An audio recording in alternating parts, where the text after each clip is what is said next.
سادات کرام کے وفادار رہیں گے تو آج انصار مدینہ نے اسے ثابت کر دیا ہے اور رہتی دنیا تک کے مسلمانوں کو یہ سبق دے دیا، یہ درس دے دیا کہ جب بھی آئے رسول پہ کوئی برا وقت آئے، سیدوں پہ کوئی برا وقت آئے، اگر مال کے ذریعے سے اس برے وقت کا دفع کیا جا سکتا ہے تو امت مال دے کر کے سیدوں کا دفع کرے گی، اولاد کو قربان کر کے اگر ان کے ناموس کی حفاظت کی جا سکتی ہے تو امت کے وفادار لوگ کریں گے، اور اگر خون کے آخری قطرے کو دے کر کے اہل بیت سے وفاداری کا دم بھرا جا سکتا ہے تو رسول اللہ کے غیور اور وفادار امتی صبح قیامت تک خون کے آخری قطرہ دے کر کے اہل بیت کے ناموس کی حفاظت کریں گے۔ سبحان اللہ، نعرہ تکبیر،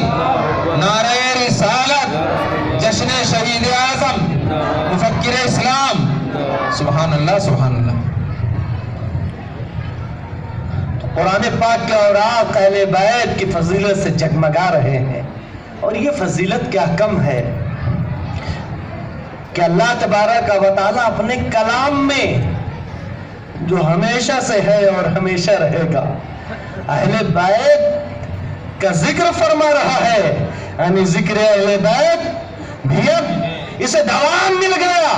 اللہ کا کلام جب ہمیشہ سے ہے ہمیشہ رہے گا تو اہل بیت کا ذکر بھی ہمیشہ سے تھا اور ہمیشہ رہے گا۔ وقت کی یزیدی آندھیاں کچھ بھی بگاڑ نہیں سکتی ہے، ہمیشہ حسینیوں کی جیت ہوگی، اور جب تک حسینیوں کا آخری بچہ بھی زندہ ہے اپنے ایمان کا نام لیتا رہے گا۔ سبحان اللہ سبحان اللہ، بے شک۔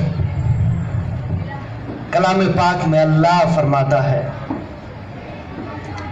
يخرج منهما اللؤلؤ والمرجان مرج البحرين يلتقيان بينهما برزخ لا يبغيان فبأي آلاء ربكما تكذبان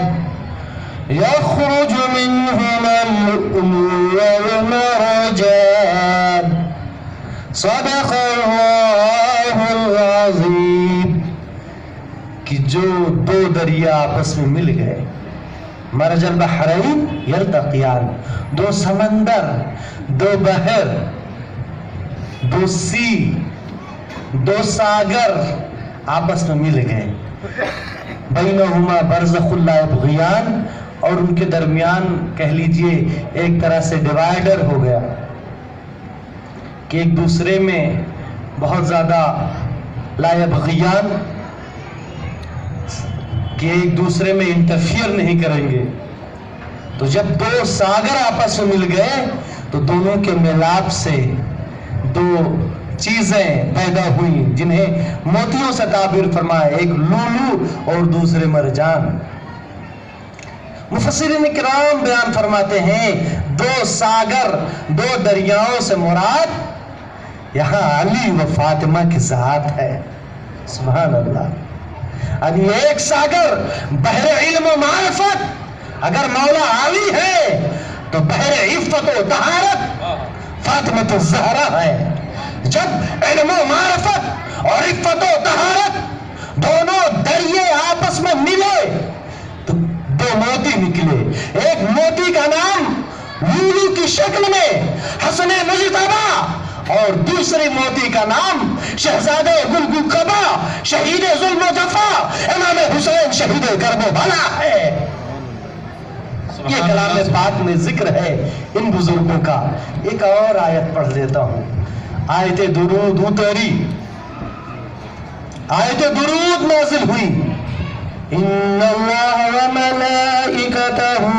یصلون علی النبی یا ایہا الذین آمنوا صلوا علیہ وسلموا تسلیما۔ اللہم صل علی سیدنا و مولانا محمد وعلى آل محمد عدد ما في علم الله صلاة دائمة بدوام ملک اللہ۔ کہ بے شک اللہ اور اس کے فرشتے نبی پہ درود بھیجتے ہیں۔ تو ایمان والوں، یہ ایمان والوں کا شرف ہے کہ جو کام اللہ اور اس کے فرشتوں کا تھا اللہ نے ایمان والوں کو بھی اس میں شامل فرما لیا۔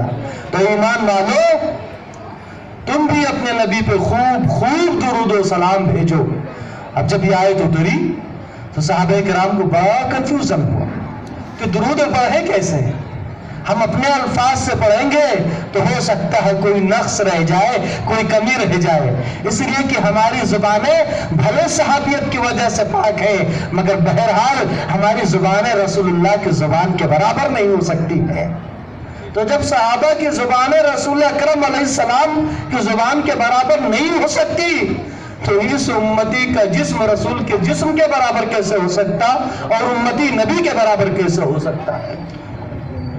چلے گئے بارگاہ رسالت میں، عرض کیا یا رسول اللہ صلی اللہ علیہ وسلم، اس میں اللہ نے دو چیزوں کا حکم دیا، صلو علیہ وسلم، کہ ان پہ صلات بھیجو، درود بھیجو اور سلام بھیجو۔ تو سلام کیسے بھیجنا ہے یہ آپ نے سکھا دیا۔ اب تحیات میں ہم السلام علیکہ ایھا النبی کہتے ہیں تو یہ ورڈ تو ہمیں پتا ہے،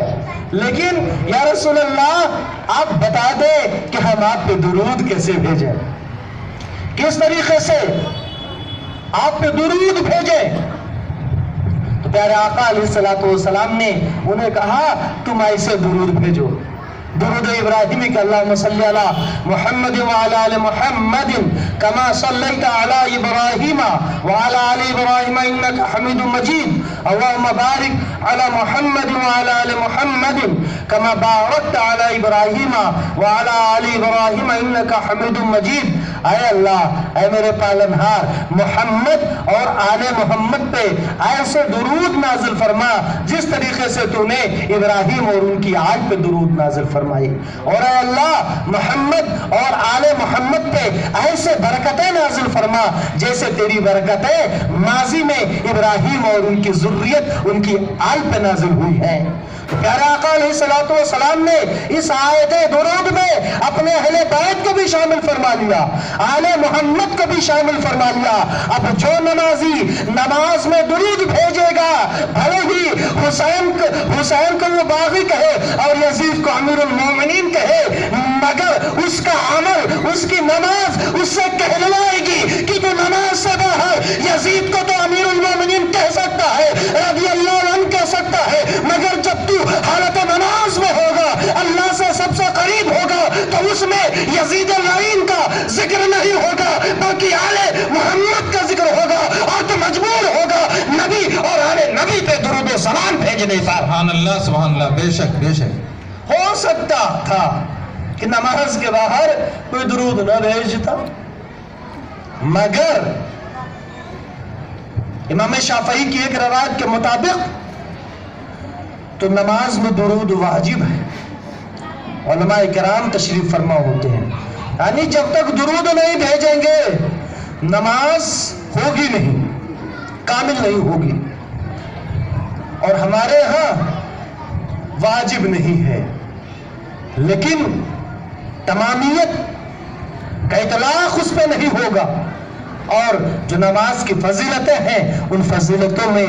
ثواب میں کمی واقع ہو جائے گی۔ لیکن آیت درود سے زندگی میں ہر مسلمان شخص پہ ایک بار درود پاک پڑھنا واجب، اور جب درود بھیجے گا تو پیارے آقا نے سکھا دیا ایسے درود بھیجو کہ محمد صلی اللہ علیہ وسلم کے ساتھ ان کی آل کو بھی شامل فرما دو۔ اب آپ دیکھیں، میں نے 3 سال پہلے ایک ریسرچ کیا تھا نیٹ کے ذریعہ کہ 1.62 billion Muslim are in the world, کہ پوری دنیا میں 1.62 ملین مسلم بستے ہیں، رہتے ہیں۔ اگر اس کا 10% نکالا جائے تو 1.62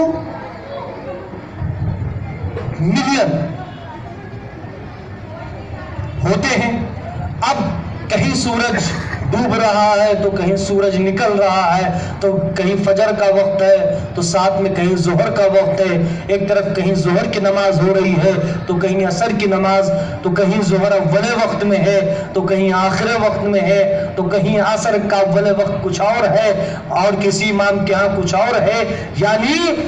کوئی بھی لمحہ 24 گھنٹے میں سے ایسا نہیں ہے کہ جب نماز نہ ہو رہی ہو، جب کوئی اللہ کی بارگاہ میں قیام و سجود نہ کر رہا ہو، تو جہاں ایک طرف اللہ کے لیے قیام ہو رہا ہوگا، اللہ کے لیے رکوع ہو رہا ہوگا، اللہ کے لیے سجدہ ہو رہا ہوگا، یعنی جس طریقے سے ذکر الہی سے کوئی لمحہ دنیا کا خالی نہیں ہوگا، اللہ نے ایسا نظام میں اسلام بنا دیا ہے، تو ویسے ہی یہ نتیجہ نکلتا ہے کہ کوئی بھی لمحہ یاد محبوب سے خالی نہیں ہوگا اور نہ اہل بیت پہ درود و سلام سے خالی ہوگا۔ سبحان اللہ، بے شک بے شک۔